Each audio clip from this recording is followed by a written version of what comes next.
Cinema industry వైపు వెళ్ళాలనుకుంటున్నారా? మీకు మేమున్నాం. వెంటనే కాల్ చేయండి. నమస్కారం శశికాంత్ గారు. నమస్కారం నాగరాజ్ గారు. చాలామంది అండి అంటే ఇవాళ యంగర్ జనరేషన్ కానివ్వండి, లేదంటే వయసులో ఉండేటువంటి వాళ్ళు హోటల్స్కి వెళ్ళిపోతూ ఉంటారు. ఆడైనా మగైనా సరే. కొన్ని హోటల్స్కి అయితే అంటే ఓయూ రూమ్స్కి అయితే చట్టబద్ధంగా ఎటువంటి రైట్స్ ఉన్నాయో కూడా తెలియదు, కానీ జనరల్గా ఉందా లేదా అనేటువంటి డౌట్స్ కూడా ఉన్నాయి. ఒకవేళ ఇద్దరు వయసులో ఉండేటువంటి వ్యక్తులు ఎవరైనా సరే హోటల్కి వెళ్ళి పరస్పర అంగీకారంతో స్టే చేస్తే పోలీసులు కనుక వాళ్ళని పట్టుకుంటే కేసు అయ్యే అవకాశం ఉంటుందా? ఎలా ఉంటుంది అసలు అటువంటి వాటి మీద? ఇది ఇప్పుడు మీరు మాట్లాడింది ట్రెండింగ్ అండి. ఓకే, ఓయో రూమ్స్ గురించి కానీ హోటల్స్ గురించి కానీ any rooms which are leased out are rented out, okay, వీటి మీద మీరు చాలా చక్కటి టాపిక్ తీశారు ఇవాళ. ఇది ఏంటంటే అందరూ యూత్కి కనెక్ట్ అవుతుంది. ఎట్లా అంటే నారాజ్ గారు, ఇప్పుడు లవర్స్ అనగానే ఓయో రూమ్ అన్నది ఈ మధ్యకాలంలో లాస్ట్ 2 years నుంచి నేను పర్సనల్గా యాజ్ అన్ అడ్వకేట్ చూస్తాం జరుగుతుందండి. చాలా ఓయో అంటేనే లవర్స్కి స్పాట్ అన్నట్టుగా జరుగుతుంది. ఓకే, మన వాస్తవాలు ఒప్పుకోవాలండి.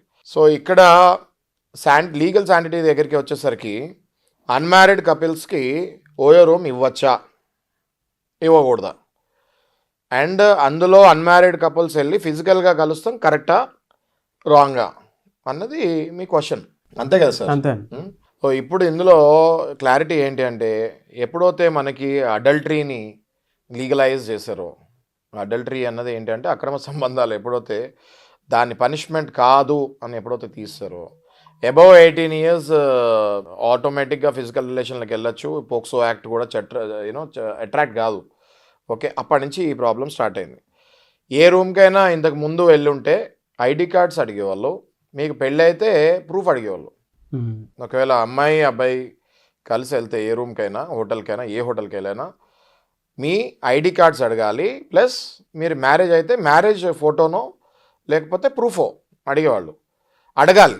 అప్పుడు కూడా అడిగేవాళ్ళు కాదు. ఓకే, హోటల్ బిజినెస్ నడవదు కాబట్టి హోటల్ వాళ్ళు అడిగేవాళ్ళు కాదు. చాలా హోటల్స్ అడిగేవాళ్ళు, కొద్ది మంది హోటల్స్ అడిగేవాళ్ళు కాదు, వాళ్ళ బిజినెస్ ఎక్కడ అయిపోద్దా అని. అప్పట్లో అది రూల్, అది అడగాలి. ఇప్పట్లో ఓన్లీ ఐడి కార్డ్స్ అడుగుతారు, మీకు పెళ్ళైందా లేదా అనేది వీళ్ళకి సంబంధం లేదు. ఇప్పుడు ఫిజికల్ రిలేషన్ సహజీవనం ఇచ్చేసారు కదా, లివ్ ఇన్ రిలేషన్ ఇచ్చేసారు కదా. లివ్ ఇన్ రిలేషన్లో ఇద్దరు ఉంటారు, వాళ్ళ ఇష్టం అది. వాళ్ళకి నేను రూమ్ ఇయ్యను. ఇప్పుడు ఎక్కడ కూడా చట్టంలో ఓయో రూమ్లో అన్మ్యారీడ్ కపుల్స్కి, ఓయో ఆర్ హోటల్స్ అన్మ్యారీడ్ కపుల్స్కి రూమ్ ఇవ్వకూడదు అని లేదు. అది లాలో ఉంటే అది మనం తప్పుపట్టచ్చు. అయితే ఇక్కడ చాలా థిన్ మార్జిన్ ఉంది. ఎవరికి రూమ్ ఇవ్వచ్చు ఆడామగా, ఎవరికి ఇవ్వకూడదు అన్నది ఇక్కడ క్వశ్చన్. అర్థమవుతుంది కదా? అది హోటల్ వాళ్ళు కనిపెట్టాలి. ఒక అమ్మాయి ఒక అబ్బాయి ఇద్దరు వచ్చారు, రూమ్ ఇవ్వచ్చు. కానీ ఇక్కడ చాలా ఇంపార్టెంట్ పాయింట్ చెప్తున్నాను మీకు. అందరు హోటల్స్ ఓయో రూమ్స్ ఓనర్స్ కూడా తెలుసుకోవాల్సిన లీగల్ శాంటిటీ ఏంటంటే, you can give a room to unmarried couples, but you can't give a room అంటే మీరు ఎవరికి రూమ్ ఇవ్వలేరంటే ఈ ప్రాస్టిట్యూషన్ జరుగుతున్న వాళ్ళకి మీరు రూమ్ ఇవ్వలేరు. అది హోటల్ కనిపెట్టాలి. అర్థమవుతుందా సార్ మీకు నారాజు గారు నేను చెప్పింది? ఇది కనిపెట్టాలి. ఇది కనిపెట్టకపోతే పోలీసు వాళ్ళు రైడ్ చేస్తారు, హోటల్ సీజ్ చేస్తారు, వాళ్ళని కూడా పట్టుకొని లోపల దోస్తారు. ఈ థిన్ లైన్ ఎలా పట్టుకోవాలి? హోటల్లో ఈ థిన్ లైన్ ఎలా పట్టుకోవాలి? ఎలా సార్? ఆ కౌంటర్లో కూర్చున్నోడు ఎనలైజ్ చేయాలి. వీళ్ళిద్దరు కలిసి వచ్చారు, వీళ్ళిద్దరు ఫ్రెండ్స్, ఓకే డన్. కానీ రిపీటెడ్గా అదే అమ్మాయి వేరే అబ్బాయిలతో వస్తుంది అంటే అది ప్రాస్టిట్యూషన్ అవుతుంది అక్కడ, కన్ఫర్మ్ అన్నది అర్థం చేసుకోవాలి. లేదా ఒక అబ్బాయే రూమ్ బుక్ చేసుకున్నాడు, అందులో తరచుగా అమ్మాయిలు వెళ్తున్నారు వస్తున్నారు, ప్రాస్టిట్యూషన్ అవుతుంది అక్కడ. ఇది కనుక ఎవరైనా బిజినెస్ గురించి కకృతి పడి మీ హోటల్లో మీ చిన్న చిన్న లాడ్జుల్లో రూమ్లు ఇస్తే మీ లాడ్జు మీ హోటలే మూసేస్తారు, సీజ్ చేసేస్తారు. ఓకే, అది చాలా రాంగ్ అది. ఓకే, అది 100% అది ప్రాస్టిట్యూషన్ అవుతుంది. పీటా యాక్ట్ అంటారు అది.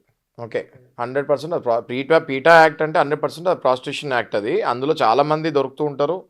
మా కేసులు రెగ్యులర్గా వస్తుంటాయి. వాళ్ళని షెల్టర్స్కి పంపించేస్తారు, అమ్మాయిల్ని వదలరాలని. వాళ్ళు మొత్తం మారే వరకు వాళ్ళ ఫ్యామిలీ మెంబర్స్ వచ్చి అప్లై చేసుకొని ఎందుకు అలా చేయాల్సి వచ్చింది, ఆ అమ్మాయి ఎందుకు అలా ప్రాస్టిట్యూషన్లో దిగాల్సి వచ్చింది ఎక్స్ప్లెయిన్ చేయాలి.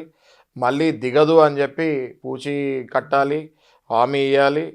వాళ్ళని మళ్ళీ ఎక్కడికో తీసుకెళ్ళి వాళ్ళకంతా కౌన్సిలింగ్ ఇచ్చి వదులుతారు బయటికి. అంత ఈజీగా వదలరు పీటా యాక్ట్లో. ఓకే, ఇది అర్థం చేసుకోవాలి. ఓయో రూమ్స్ టాపిక్ వచ్చింది కాబట్టి ఇది అర్థం చేసుకోవాలి. అప్పుడప్పుడు పోలీసు వాళ్ళు ర్యాండమ్ రేడ్స్ చేస్తూ ఉంటారు, దొరుకుతూ ఉంటారు, జనాలు దొరుకుతూ ఉంటారు, చిన్న చిన్న లాడ్జ్లు హోటల్లో దొరుకుతూ ఉంటారు. అలా దొరికే క్రమంలో ఎప్పుడైనా ఈ ఫ్రెండ్స్ ఎవరైనా దొరికిపోతే, నార్మల్గా వాళ్ళకి ఏం ప్రాసిక్యూషన్ సంబంధంగా ఎవరైనా దొరికిపోతే వాళ్ళు అందులో ఇరుక్కోకుండా ఇమీడియట్గా లాయర్ని మాలాంటి వాళ్ళని కాంటాక్ట్ చేస్తే we will come and protect you. కొంతమంది దొరికింది కదా అందులోనే దొరికిపోతారు కొంతమంది. అది ప్రాస్టిట్యూషనా లేకపోతే వీళ్ళు లివ్ ఇన్ రిలేషనా అని కన్ఫ్యూజ్ అయ్యే టైంలో వీళ్ళు దొరికిపోతారు. కొన్ని స్పాస్లో జరుగుతుంటాయి ఇవి.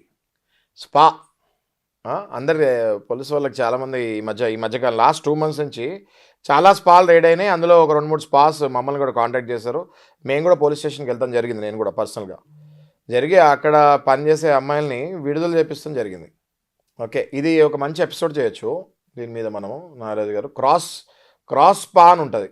ఓకే, అంటే ఒక మగవాడికి మసాజ్ చేయకూడదు, ఒక మగవాడు ఒక ఆడామకి మసాజ్ చేయకూడదు. చట్టరీత్యా నేరం ఇది. కానీ చాలామంది స్పాస్లో ఇలా చేస్తున్నారు కాబట్టి ఈ మధ్య చాలా రేట్స్ జరిగినాయి. లాస్ట్ 3-4 monthsలో వందలాది స్పాలు, హైదరాబాద్లో వందలాది స్పాల మీద పట్టుకున్నారు, వాళ్ళని లోపల వేశారు. నేను కూడా కొన్ని పోలీస్ స్టేషన్స్కి వెళ్ళి అక్కడ పనిచేసే అమ్మాయిలని విడిపిస్తాం జరిగింది. వాళ్ళకి తెలియకుండా ఈ ఓనర్స్ చేపిస్తూ ఉంటారు, ఎక్కడో అస్సాం నుంచో అటు నుంచో తెచ్చుకొని ఇక్కడ పాపం అమ్మాయిల్ని బలి చేస్తూ ఉంటారు. అట్లాంటి అమ్మాయిల్ని విడుదల చేస్తూ కూడా జరిగింది. హలో సార్, కొంతమంది అమాయకులు కూడా ఈ విధంగా బలైపోతూ ఉంటారు కదా, అటువంటి వాళ్ళు ఎలా మీరు అనేది అమాయకులు అంటే గర్ల్ ఫ్రెండ్సా లేకపోతే స్పాలో అమ్మాయిలు అంటున్నారా? లవర్స్ గురించి అంటున్నారా? లవర్స్ గురించి. లవర్స్ గురించి. అందుకే నేను చెప్పేది ఏంటి అంటే, నేను లివ్ ఇన్ రిలేషన్కి అగెనిస్ట్ కాదు, కానీ లివ్ ఇన్ రిలేషన్ కూడా ప్రాపర్గా లివ్ ఇన్ రిలేషన్ ఉంటే ఉండండి, అంతేగాని వన్ డే లివ్ ఇన్ రిలేషన్స్లో ఉండకండి. అది మీకు మంచిది కాదు, సమాజానికి మంచిది కాదు. ఒక్కరోజు ఓయో రూమ్లో ఉండి అది దాన్ని లివ్ ఇన్ అని ఫీల్ అవుతూ ఉన్న వాళ్ళకి నేను చెప్తున్నాను, లివ్ ఇన్ రిలేషన్ కూడా ఒక పవిత్రమైన రిలేషన్. దానికి ఒక ఇల్లు తీసుకుంటారు, అందులో కలిసి ఉంటారు, భార్యాభర్తల్లాగానే ఉంటారు. విడిపోయేటప్పుడు ఇబ్బందులు ఉండకూడదు కాబట్టి ఆ లివ్ ఇన్ రిలేషన్ అనేది పెట్టారు, సహజీవనం అని దానికి ఒక మంచి పేరు పెట్టారు. లివ్ ఇన్ అని పెట్టారు. Not live in for one day. Live in relation అంటే లివ్ ఇన్ ఏ రిలేషన్ అని, not live in one day in OYO అని కాదు. ఓకే, సో ఐ సజెస్ట్, ఇంకేం చెప్తామండి, ఇది చట్టాలు కూడా కొన్ని వెస్ట్రన్కి మనం అనుకూలంగా లేకపోతే మొత్తుకుంటున్నారు, అనుకూలంగా ఇస్తే ఓయో రూమ్లు వాడుతున్నారు. నేను ఇందులో మనం మోరల్ నీతి వ్యాఖ్యం తప్ప రేపు పొద్దున ఎప్పుడో పోలీసు వాళ్ళకి మీరు దొరికినప్పుడు బాధపడే కంటే. ఓకే, సో అప్పుడు పోలీసు వాళ్ళు కూడా ఎన్నో రైడ్లు అవుతూ ఉంటాయి, కన్ఫ్యూజన్లో అప్పుడప్పుడు డెఫినెట్గా ఇన్వెస్టిగేషన్ చేస్తారు. అలా దొరికినప్పుడు వాళ్ళకి డౌట్ వచ్చినప్పుడు అది కరెక్టా రాంగా అంటానికి డెఫినెట్గా పోలీస్ స్టేషన్ తీసుకెళ్ళి ఇన్వెస్టిగేషన్ చేసే రైట్ పోలీసు వాళ్ళకు ఉంది. ఆ ఇబ్బందులలో కూడా ఎందుకు పడతారంట, నేను హ్యాపీగా ఇల్లు తీసుకోండి, మీ ఇళ్లలో చెప్పండి నేను లివ్ ఇన్ రిలేషన్లో ఉంటున్నాను ధైర్యంగా చెప్పండి. ఇది తప్పు కాదుగా, ఇవాళ రేపు లివ్ ఇన్ రిలేషన్లో ఉంటాం, నేను లివ్ ఇన్లో ఉంటున్నా అని చెప్పండి. ఒకవేళ ఒకళ్ళ భార్య ఇంకో భర్తతో లివ్ ఇన్ రిలేషన్లో ఉంటే డైవర్స్ ఇచ్చి ఉండండి. సో అనవసరంగా లేనిపోయిన నెత్తినొప్పులు తెచ్చుకొని మీ కెరియర్లు పోగొట్టుకొని మీ ఉన్న టైం వేస్ట్ చేసుకొని మెంటల్గా మళ్ళీ డిప్రెషన్కి వెళ్ళి మళ్ళీ ఎవరినో సైకియాట్రిస్ట్ని కలిసి మందులు వేసుకొని దానివల్ల మళ్ళీ వేరే రోగాలు వచ్చి లాస్ట్లో హాస్పిటల్ పాలవుతున్నారు. ఎనీవేస్, థ్యాంక్ యూ అన్న, thank you so much Shashikanth గారు. Thank you.